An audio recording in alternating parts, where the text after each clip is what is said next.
Good afternoon, everybody. Seraph here with some scrap mechanic. Ironically, the last video that I recorded got corrupted, and I could not, I could not like, I couldn't go with it. It was really bad. So I'm gonna have to start over again. So unfortunately, this is gonna be a little bit later than I wanted it to, but I wanted to show off the final version within quotes of my car, or not my car, but yeah, I guess my car.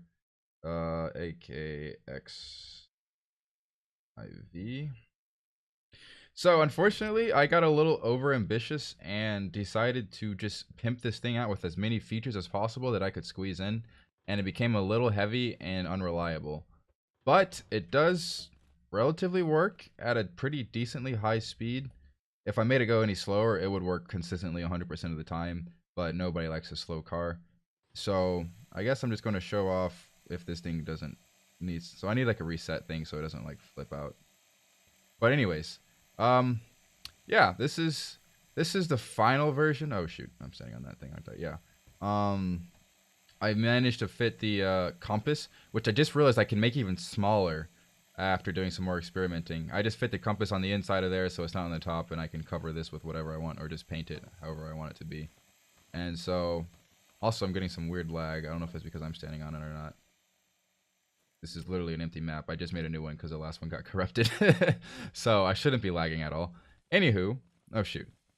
And yeah, so also I have, I'm going to catch this thing because I'm trying to reduce lag. I made this car with some fail safes and error correcting, even though it's not fully error correcting. It just kind of puts itself back on a track and then calls it a day, even though it's not going the right way like it just did right there. So yeah, because it's so big and heavy, because of all the error correcting thing, it is a bit hard to, I guess, a bit inconsistent. So I'm going to kind of show off two different versions of this car, and one is the one that you just saw. I'll show off the error correcting right now, actually after I show off this second version. This is the very small and compact one. It's just 3 blocks high and however many blocks wide, and I mean long, and then I guess this is the width. But yeah, this is what it is, and it's super consistent.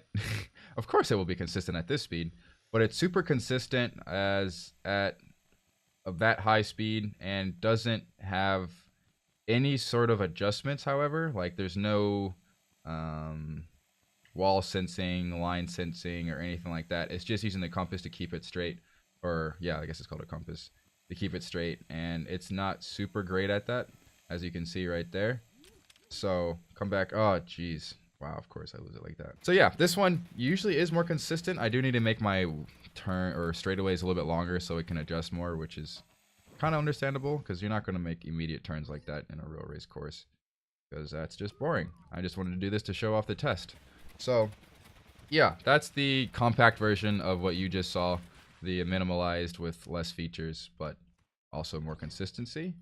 But let me go back to this other one and show you what I put on it as little extra. As you can see, I already have what's it called, distance sensors and whatnot, and wall sensing stuff so it doesn't hit walls. But I also added a little feature so when it hits a wall, it stops and turns and goes. And unfortunately, because of stuff like that, it's just going to kind of turn willy-nilly until until it just goes backwards or forward or whatever. But it does consistently, almost consistently, get back to a pretty straight line on the course, whether forward or backwards. And so I thought that was a pretty fun little thing to do. It does adjust a little bit, a little funny. And now that it's done this, it's not going to turn properly all the way. So yeah, that's this for you. It's been a lot, and I mean this is never going to really happen in a race, but in case it does, it's prepared for it. It also has a little anti-flip as well, so in case for some reason it decides to go upside down, well, maybe not go upside down, yeah, like that, it'll, whoops, my bad, so that menu got in the way there, but you kind of saw that flip over because a little piston on top, and now it's trying to adjust itself and getting back on the course, and now it's trying to get back, and There we go. Look at that. It's almost perfect, except whenever the thing goes sideways, the compass gets thrown off. And I try to have a little resetting function so it doesn't get thrown off all the time, but it just doesn't work. And there it goes again, flipping again, stopping, turning. It shouldn't be turning left all the time. So I need to figure out that. But you know, this is pretty much the final version. There's nothing too bad with it. It isn't perfect, and I know that. So I'll probably fix it up. But the thing is, once I finished that and made the video, I also said I was bored, and I am still kind of bored of trying to get this burning out, trying to get this perfect and not ever mess up. That's just more of a track issue than a car issue there. So I was like, well, let me see to try something else. And I decided to do a whole new project that wasn't involved with AI or cars or anything like that. While I do like to do vehicles, I feel like there's so much out there that, you know, it's pretty like, I'm sure there's tons of AIs that are way better than that one out there. You can ride around a track perfectly and flawlessly, but I'm just not that smart yet. But to increase my, I guess, base, I decided to make a, I guess, what should I call it? 3 byte. Well, it's a 32-bit computer, so it'll be like 4 half bytes technically if it's x86. But let me just show it to you guys. Here it is. So I made something called a 3-byte reader. It's pretty interesting. So I don't know if I should show you what it does first. I guess I will show you what it does first. I've basically made a computer of sorts. Well, really, this is more of a cache, a memory reader, and a digital display board that was a pain to set up. And it will show, it's only 1 byte, so it shows 0 through F. So I guess that's not even 1 byte, that's a half a byte, but this is 32 bits. So let's just pretend it's 0 through F, or 0 through 15, the 16 bits. So if I do 1, it goes to 1. If I do 2, it goes to 2, 3, 3, 4, 4. I don't have a delay, so it does when the pistons move over the thing, it kind of like hits the bits wrong and changes the numbers 5. So when I hit the like 7 or 8, 8 is the one that kind of flips everything around and goes to 8. And this is the bit, so this is 4 bits right here, and that's the 8th. And you can tell that's 8, 9, that shows up, this turns to 9. You know, you guys get the gist. 11, 12, 13, 14. And then I kind of ran out of space here. I really could have made it 16 if I just made these whatever, but 15 is here. And that's 15. All these bits are on. This is on. And then 0 goes to 0. And I have this as well as 3 bytes. So this is 1 byte right here of memory right here. Then there's 2 bytes on top, or yeah, 2 more bytes on top. There's another one right here and another one right there, as you can see by the pattern repeating and these pistons kind of going up. So technically you could store 3 bytes of data on here and it will go up. And this is currently at 1 for some reason. Oh, that's because I set it to 1, not 0. Okay. I thought it was at 0 at first. Now it's at 0. So basically as you hit these 3 buttons, it goes to these different versions of cache here. So yeah, it can read through, and I think that's pretty cool. This was a pain to set up, and you can't flick the switches too hard or else they will start flipping, seizuring like that. But yeah, here's the little controls. I basically have a, I guess you can call this digital, kind of a digital to binary converter here that kind of turns these bits to where they are. These 2 right here are just for the, whether you want the top, bottom, or whatever. And then this binary system connects to this binary system, which you kind of just make it easier to portable because these are all in different modules. So I have these each individually saved as a reader, memory, and then converters right here, and then this little display board, and then this digital board is also on its own little circuit. And so these go to these pistons, which control the direction. I'll bring these pistons down to 1, and I'll bring this to 0. So I do know it's kind of inefficient with the 4 pistons. I could have just had 1 and it be at the bottom, and then they can just read all the way through. But I just guess it looked cooler with 4 pistons instead of just 1. And so these are connected to scanners, and these scanners each have different byte levels. So this is 0 bit, and this is the 4th bit right here. As you can see, it kind of color coded it to be so. And these are the memory to the or the high memory things. And it's pretty easy. White is 1, black is 0 if you know anything about computers. So I don't want to explain binary to you. You guys should know this already if you're even watching this video. Here we are. And once we get to here, you can see kind of how it goes. It's a really interesting pattern if you look at it visually as like squares when it's really just 1s and 0s there. So once this goes, I guess I'll put this to byte 8. I have these pistons set up to be their individual bytes, so 1, 2, 4, and 8 respectively, so that it can actually reach these memory locations, which is cool. And once it reaches there, it goes onto the output, and this output gets sent to, or all these outputs gets, or the sensor gets, gets sent to a binary to digital converter, which was a pain in the booty hole to figure out. Well, not figure out, but just to connect, because once you get one, you can pretty much get them all. And this is pretty poorly placed. I could have put this block maybe over here and made it like, you know, something nicer.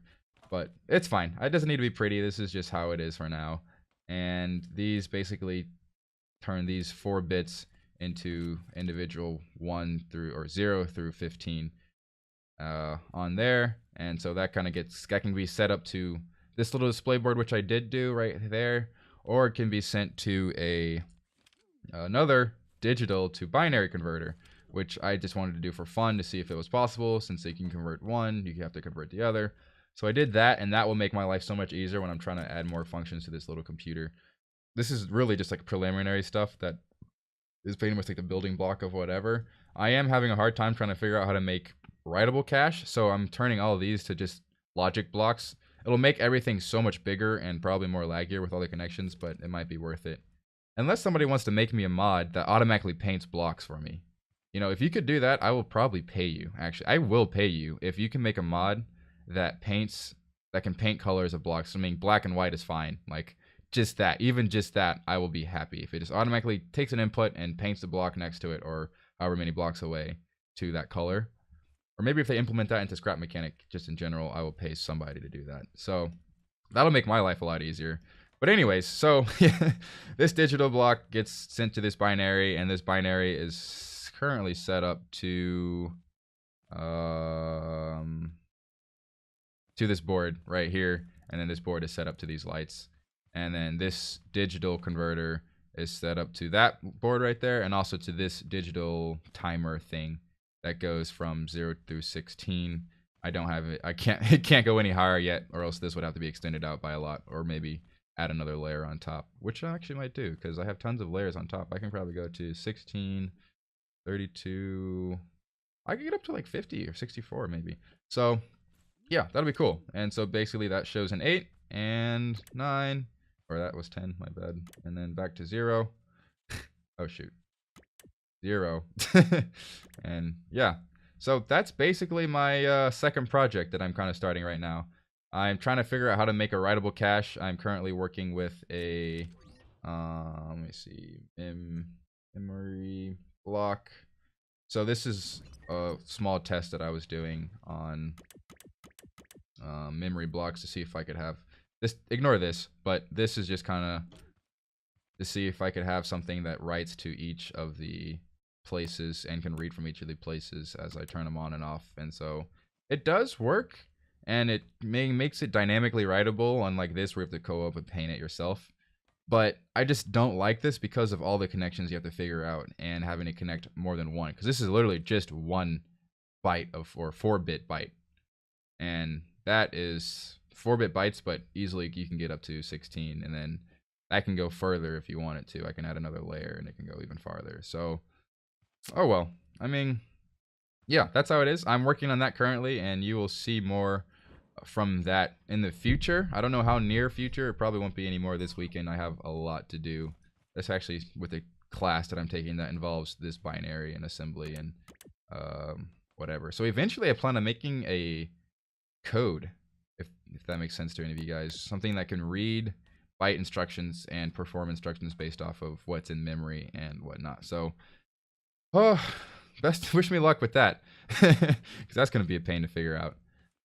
But anyways, I hope you guys enjoyed this video. Let me know if you have any ideas or suggestions for making an easier writable memory than this, or this, or anything really, with a car AI or something like that. Yeah. So there's so many ideas that I have that I just need to implement. So as always, I hope you enjoyed the video, and I will see you guys sometime in the future. Hope you have a great afternoon, night, evening, or morning.